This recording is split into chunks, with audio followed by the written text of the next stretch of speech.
Ok, bueno, entonces voy a hablar de algunos estatutos. Los estatutos entran ¿en qué nivel? En el segundo nivel, ¿verdad? Recuerda que yo le enseñé a ustedes estos 3 niveles. Ya la sagacidad entra en el 4.º nivel. Primero yo aprendo justicia, es lo fundamental. Cuando un creyente, hermano, cuando una persona acepta al Señor, yo lo primerito que le tengo que enseñar son mandamientos, justicia, para que no le robe la paz al prójimo. Cuando yo le enseño justicia, hermano, a un creyente, todos esos pleitos, todas esas peleas, todos esos problemas que él tenía con la familia, con los vecinos, con los trabajadores, hermano, todo eso tiene que desaparecer si él es, ¿qué? Manso. Porque el manso recibe la palabra, ¿sí? Si yo le estoy enseñando mal, no le estoy enseñando justicia, los problemas van a seguir. Los mismos pleitos con los trabajadores, donde él trabaja, van a seguir o van a empeorar. Los pleitos de la familia, ¿qué van a pasar? ¿Van a seguir o van a empeorar? Los hermanos, un hermano con otro o en la misma congregación, va a seguir. Porque entonces no estamos enseñando justicia. Porque el propósito de la justicia, hermano, es traer al pueblo, ¿qué? Shalom, paz. Y si hay paz, también habrá, el resultado de la paz es ¿qué? Dice la palabra, gozo. Y no es un gozo ficticio, ¿no? Es un gozo verdadero, el gozo que da el Señor. Pero el propósito de los estatutos, le explicaba yo, hermano, el propósito de los estatutos tiene que ver ya con costumbres, tiene que ver ya con una cultura.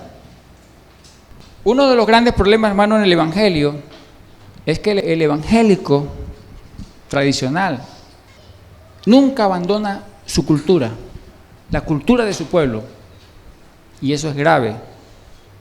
Y recuerda que cuando usted acepta al Señor, Él es, no solamente es Señor, Él es Salvador y Él también es ¿qué? Rey. ¿Él es rey de qué? De un reino. Y todo reino, hermano, tiene una ley y también tiene una cultura. Y si yo me aferro a mi cultura, o sea, la cultura del pueblo donde yo nací, en este caso la cultura del tachirense. ¿Y usted cree que, hermano, que la cultura del tachirense es la cultura del reino? No, hermano. ¿Usted cree que la cultura del zuliano es la cultura del reino? No. ¿Usted cree que la cultura del israelita hoy allá es la cultura del reino? No. Ellos están tan extraviados, hermano, como los evangélicos. Ellos están tan perdidos como los evangélicos. A todos tenemos que meterlos en el mismo costal. Sí, hermano, es lamentable. Es a lo que Pablo se refería a la apostasía, que se han apartado de la fe verdadera, de la palabra verdadera, de la verdad, pues.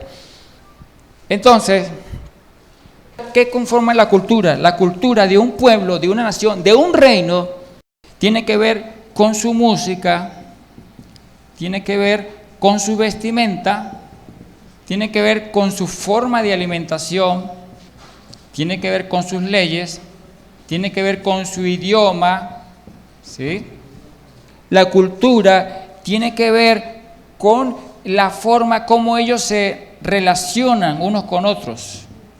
El matrimonio, por ejemplo, que es la parte de matrimonio, tiene que ver con costumbres. La cultura tiene que ver con todo esto, hermano. El evangélico colombiano, ¿qué música le gusta por ser colombiano? El vallenato. Y el evangélico de México, ¿qué música le gusta por ser mexicano? Las rancheras. Y la música del reino, hermano, no es ni vallenato ni ranchera, eso es otra cosa. ¿Entiendes? Entonces, el evangélico colombiano tiene que olvidarse del vallenato. Y el evangélico mexicano tiene que olvidarse de la ranchera. Porque cada vez que suena una ranchera, se acuerda cuando estaba en el bar, borracho, hablando con sus amigos borrachos. Eso es lo que lo recuerda. Porque eso es música del mundo, hermano. Ese tipo de música fue creada para impíos, para gente que no forma parte de la cultura del reino de Dios. Entonces igual sucede con la vestimenta. ¿Cómo se visten, por ejemplo, cómo se visten los indios? Usted va, hermano, donde están los indios, entonces casi desnudos, ¿verdad? Como cuando usted sale por la calle en interiores. Uno sale por la calle en interiores, así andan los indios. Entonces uno escucha por ahí hasta los predicadores diciendo, no hermano, si yo tengo que ir a predicar a los indios, pues si tengo que vestirme como los indios, entonces pues ando como los indios. ¿Qué, hermano? Usted me perdona. Eso no es así, hermano. Porque yo tengo mi propia cultura. Y yo la cultura del reino, hermano, yo no la puedo abandonar. No importa dónde yo esté. La cultura del reino tiene que ver con la santidad, ¿verdad? Yo para hablarle a un impío me tengo que volver impío. Para hablarle a un borracho tengo que primero tomarme 4 y cuando esté mareadito entonces ahí sí le voy a hablar. No, hermano, o sea, yo tengo que estar claro en cuál es mi cultura y mi cultura yo no la puedo abandonar para nada porque es una cultura de santidad. Y no importa la cultura que tenga cualquier pueblo donde yo vaya, pero esa cultura no se me puede pegar a mí, hermano, porque yo tengo que estar claro de cuál es mi cultura, o sea, la cultura del reino. Entonces, el reino, hermano, tiene su propia cultura. ¿Y dónde habla la palabra de la música del reino? Dice la Escritura que los levitas es a quienes les es revelada la música del reino. Porque a ellos el Señor los llamó ¿para qué? Para que se encargaran de la adoración, de la alabanza, de la música, del canto. Hermano, el Eterno creó la música para que nosotros lo exaltáramos a Él. Ese es el propósito primordial, fundamental de la música. Y cuando nosotros la música la ejecutamos de manera correcta, como Él lo establece, esa música produce un impacto terrible. Uno de los impactos que produce la música, hermano, es que trae liberación. Y le pongo el ejemplo de David. Cuando David tocaba el instrumento, el espíritu que torturaba a Saúl lo ataba. No era que se lo sacaba, hermano, porque el Señor no le dio autoridad a David que le echara fuera de ese espíritu, porque era necesario que estuviera ahí para que lo atormentara. Fue enviado para su tormento, pero lo ataba. El espíritu quedaba enmudecido. Pero el Señor puede utilizar la música no solamente para atar, también para liberar. Pero esta es la música del reino, hermano. Y la música que no es del reino, pues nos ata, hace todo lo contrario, nos cautiva. ¿Y qué es lo que pasa ahorita, hermano, en las iglesias? Hay mucha música que no es del reino. Hay rock, hay vallenato, el merengue, reggaetón, la ranchera. Entonces, ellos creen, el evangélico cree que no, porque es que tiene letra cristiana. Pero es que la letra es una cosa, hermano. Una cosa la letra y otra cosa la música. Hay música que es de Dios y hay música que no es de Dios. Estoy hablando de la música solamente. Un guitarrista puede ministrar, sin cantar, un guitarrista puede ministrar maldiciones, cautivar a un pueblo, solamente tocando la guitarra. ¿Sabe quiénes con la guitarra cautivan terriblemente, hermano? Los rockeros. Esos rockeros, hermano, eso es terrible, lo que ellos hacen con sus guitarras. Esas guitarras son instrumentos de Satanás. Entonces, así sucede, hermano, con la alimentación. China, he leído yo por ahí que en China se comen los perros. He leído yo por ahí que por aquí mismo en América hay regiones que comen ratones. Pero esa es la cultura, hermano. Pero el evangélico, hermano, como no entiende de cultura, no sabe de cultura, no entiende estas cosas, entonces el evangélico va para China y le sirven perro. Bueno, si usted me sirve perro, yo como perro. Yo me adapto a ustedes. Y va para la región que come ratón y primero como que tiende como a vomitar, ¿no? Sí, como a vomitar, pero después como que huele y no, tiene buen olor, no, voy a comérmelo. Y cuando usted lo ve, hermano, comiendo ratón. ¿Sabe por qué el evangélico hace eso? Porque él no tiene cultura. Él no sabe nada de esto. No se le ha enseñado nada de esto. Un santo es santo porque se le ha enseñado una cultura, la cultura del reino. Porque la alimentación tiene que ver con la cultura de un pueblo. Sí, la alimentación tiene que ver con la cultura de un pueblo. Y la Escritura, hermano, enseña sobre la alimentación de los santos. Por eso Daniel 1:8, Daniel, entendido en estas cosas, en la cultura de él, porque Daniel llegó a Babilonia y él entendía, yo no puedo asimilar la cultura de Babilonia.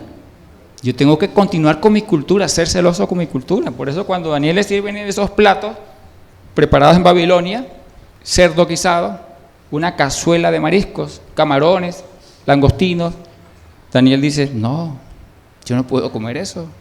Esa no es mi cultura. Y yo no puedo abandonar mi cultura. Y Daniel propuso en su corazón no contaminarse. Y todo hermano aquel que se aferre a la cultura del reino, que se proponga no contaminarse con la cultura del pueblo pagano donde habite. el Señor lo honra como honró a Daniel. ¿Cómo honró el Señor a Daniel? Primero dice que le dio sabiduría. Luego dice que le dio autoridad y estaba entre los primeros del reino. Casi nada, ¿no? Entonces, la música me contamina, la vestimenta me contamina, la alimentación me contamina, siempre y cuando no sea la del reino. Lo cierto, hermanos, es que los evangélicos están contaminados por todos lados, porque no les han enseñado la cultura del reino. ¿Cuál es la cultura del reino? Por ejemplo, idioma. Ay, hermano, yo hablo español y yo muero con el español. Sí, está bien, muera con el español, pero el idioma del reino no es el español. ¿Cuál es el idioma del reino? El hebreo. Y si usted tomó la decisión de formar parte de un pueblo santo, ese pueblo santo tiene una cultura. Y la cultura que es impuesta por un rey, y que de paso es rey de reyes, ¿verdad? La cultura, ¿sí? La cultura de él también nos obliga, nos forza, nos coacciona a aprender su idioma, su lengua santa, que es el hebreo. Y todo esto, hermano, lo que yo le estoy diciendo, tiene fundamento en la palabra. Hermano, ¿dónde dice esto y aquello? Tranquilo, eso está fundamentado en la palabra. Las relaciones, el matrimonio, costumbres, detalles. Distinto, hermano, es que yo de repente le digo a ustedes que hagan cosas como ocurrió con los fariseos. Porque los fariseos discutían con los discípulos porque ellos no se lavaban las manos antes de comer. En ninguna parte de la Escritura dice que uno para sentarse a comer tiene que lavarse las manos. Y los fariseos, en el libro de ellos, de los mandamientos de ellos, porque los fariseos, aparte de los mandamientos de la Escritura, de lo que ellos llaman la Torá, nosotros llamamos modernamente la Biblia, ellos tenían otros libros, como el Talmud. Y entonces en esos libros, el Talmud y otros libros más que ellos tienen, entonces los sabios de ellos les habían enseñado que antes de comer, por cuestiones de pureza, antes de comer obligatoriamente hay que lavarse las manos. Entonces, pero eso no está en la Escritura, ¿ves? Y no es que lavarse las manos sea pecado, ¿sí? Si usted va a comer y se lava las manos, mejor. El problema es que usted tenga mucha hambre, usted está en un campo, lo que hay es fruta y no hay agua por ahí, entonces usted no pueda comer porque no se ha lavado las manos. Ahí es donde está el problema. Y la ley, hermano, el propósito de la ley no es ponernos cargas difíciles. Que yo tengo naranja a mi lado, tengo manzanas a mi lado, pero usted coma, no, tengo que buscar agua a ver dónde me lavo las manos. ¿Qué? ¿Sí me entiende? El Señor no nos quiso colocar esa carga. Claro, hermano, si usted se va a sentar a comer, tiene las manos sucias y tiene donde lavarse las manos, pues hermano, lávaselas. Y si no tiene agua, hermano, para lavarse las manos, pues trate de no tocar esos alimentos. Porque para comer no necesariamente hay que tocar los alimentos, ¿verdad? Utilice el tenedor, la cucharilla, eso sí, pero no toque los alimentos. Pero coma, ¿ves? Pero los fariseos agregaron mandamientos, que era la tradición, por eso el Señor le enseñaba la tradición de los ancianos. Cuando yo hablo, hermano, de estatutos, yo no hablo de ese tipo de mandamientos, yo no hablo de tradiciones, yo estoy hablando de lo que está en la palabra. En la palabra, hermano, hay costumbres santas que hay que guardar. A eso me refiero yo. Y si yo no guardo esas costumbres santas, entonces yo todavía estoy continuando con la costumbre pagana del pueblo donde yo habito. Lo correcto, hermano, es que cada costumbre que yo tenga, yo tengo que equipararla, compararla con una costumbre del reino, buscar a ver si hay una costumbre del reino. Si en el reino hay una costumbre que me prohíbe la costumbre que yo tengo que eliminar, desarraigar la costumbre que yo tengo y sustituirla por la costumbre del reino. Pues le pongo el ejemplo que yo le decía. La costumbre de los jóvenes es, bueno, para algunos es cocolizarse. Cocolizo. A mí me gusta quitarme todo el pelo, cocolizarme. Entonces, pero ya va, ese es lo que a usted le gusta. Ajá, ¿por qué no? Que esa es la moda, porque es que el artista tal se cocoliza y entonces a los jóvenes les está gustando la moda de ese artista. Porque normalmente pasa así. Se trata de imitar a los famosos, como eso de los tatuajes, ¿verdad? Los jóvenes están tatuando por eso mismo. A ver, usted se va a colocar un tatuaje, ya va. Usted se va a cocolizar el pelo, ya va. Déjame ver en la palabra cuál es la costumbre del reino en relación a eso. La Escritura dice, no raparás tu cabeza. Ay, mire, No, pero es que ese mandamiento fue abolido, que eso ya no va, que... ¿Qué? ¿Y quién le dijo a usted a eso, que eso fue abolido? ¿Quién le enseñó a usted eso? No, que mi pastor, que eso nunca lo lee, porque eso como que no va. Él no está seguro. Él no está seguro. Váyase donde un pastor que esté seguro de lo que está enseñando. Porque eso está en la palabra, hermano. Esa es la cultura del reino. Entonces, aquella persona también, ¿verdad?, que tiene por costumbre, les decía del que se cocoliza, o la mujer que tiene por costumbre cortarse el cabello como varón, cabello cortico. Nosotros visitamos una congregación el año pasado, hermano, y mi hija me decía, oye, yo veo algo aquí, la mayoría de las mujeres tienen el cabello corto. Entonces cuando miro al altar y veo a la pastora principal con el cabello corto como un varón, dijo, ahí está la respuesta. Ella es la que está ministrando eso. Porque ¿quién tiene que dar el ejemplo a la mujer, hermana? Uy, hermano, pues la que está en el altar. Ella seguramente no les hablará nada de esto, si hay que cortarse el pelo o si no, pero con su ejemplo le está dando una enseñanza. Como ella es la famosa ahí, ella es a la que admiran, pues todas las mujeres quieren ser como ella, y como ella se corta el pelo como un varón, pues voy a cortármelo como un varón, porque yo me quiero parecer a ella.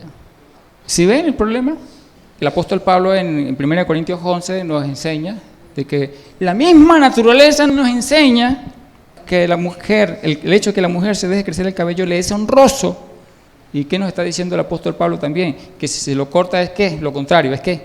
Es honroso. Eso está clarito ahí, hermano. Eso no necesita interpretación. El entendido, es fácil verlo ahí, lo que dice ahí. Ok, yo estaba hablando de una introducción, ahora sí voy a entrar al tema.